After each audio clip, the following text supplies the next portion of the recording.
Opportunités de développement pour pays pauvres ou émergents ou néocolonialisme agraire, la ruée sur les terres arables dans le monde entier, sous forme de contrats souvent opaques et peu avantageux pour les populations locales, est un mouvement entamé au début des années 2000.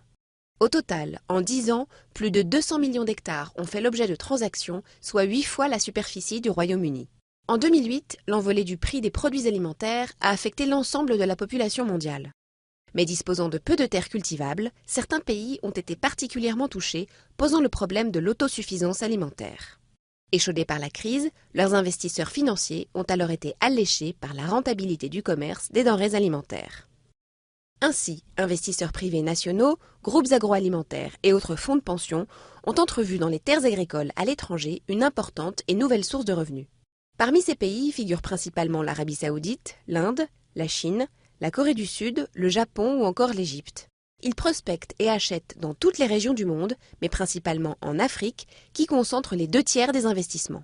Or, ces investissements, basés sur la mécanisation et sur l'importation de travailleurs étrangers, privent les paysans locaux non seulement de ces terres dont ils dépendent, mais aussi de travail.